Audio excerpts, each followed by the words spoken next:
नमस्कार मित्रांनो, मी भाईसर शेळीपालन आणि मेंढीपालन ह्याच्यावरती चॅनल आहेत माझे. तर 2 वर्षापूर्वी मी 44,000ला 11 मेंढीची पिल्लं घेतली, 4-4 हजारांनी. त्यामध्ये एक मेल आणि 10 फिमेल होत्या.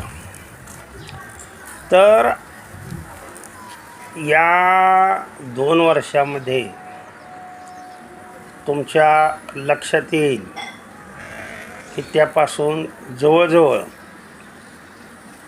लहान मोठी मिळून 72 एकूण संख्या झाली.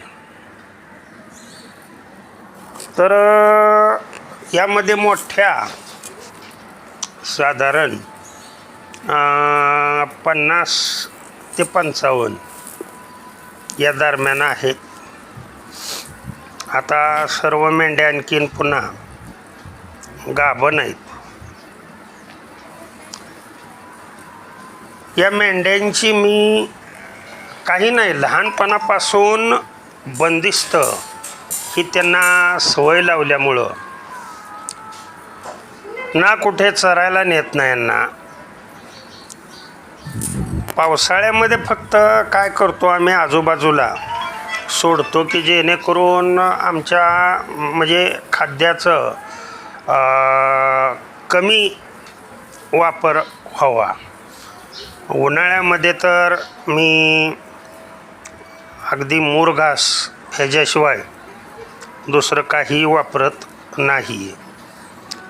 तर ही सत्य परिस्थिती आहे या 2 वर्षामधली. त्याच्यामध्ये शेळ्याही आहेत.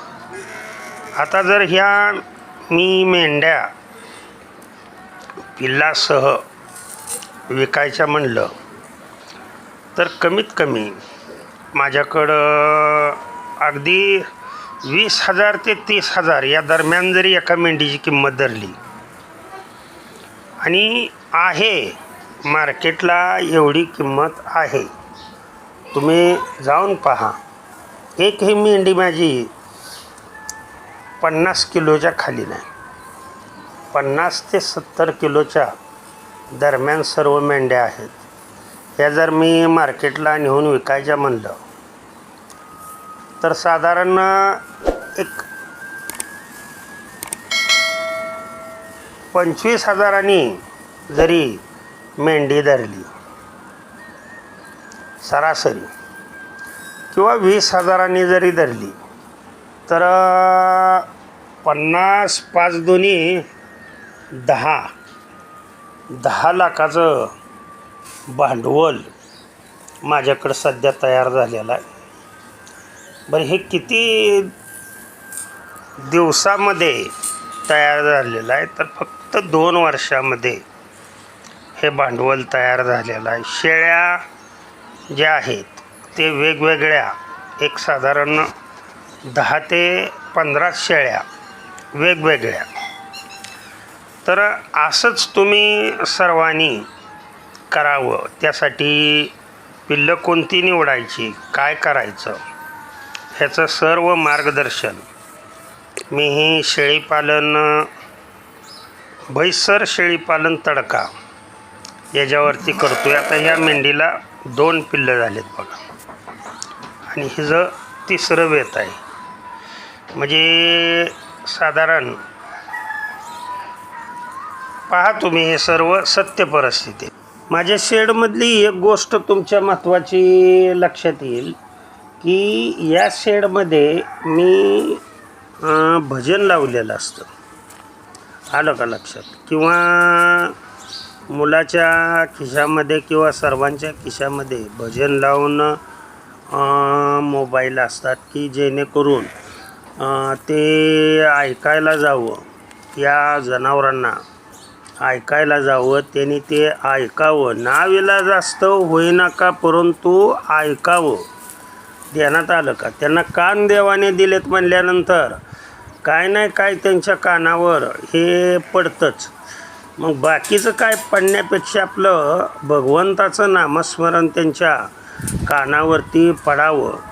उद्देश हा एकच असतो. अगदी प्राणी कोणताही असू द्या बरं का. ह्याच्यामध्ये पुराणामध्ये खूप काही मोठ्या मोठ्या कथा आहेत की नामस्मरण जर कानावर पडलं, श्रवण भक्ती ही सर्वात श्रेष्ठ भक्ती आहे. आणि ते नामस्मरण यांच्या कानी पडल्यामुळं त्यांच्या पुढच्या जन्मामध्ये की कमीत कमी भगवंताच्या नामस्मरणासाठी ते जे पुढचे 4 पाय आहेत ते जे 2 हातामध्ये रूपांतर होऊन मनुष्य जन्मासाठी हे पात्र व्हावेत, अशा पद्धतीनं माझं हे टार्गेट असतं. तर यामध्ये हा आदर्श सर्व शेळीपालक, मेंढी पालन करणाऱ्या लोकांनी घ्यावा आणि ह्यांना मुक्ती देण्याचा आपण आपल्या दृष्टीनं प्रयत्न करावा.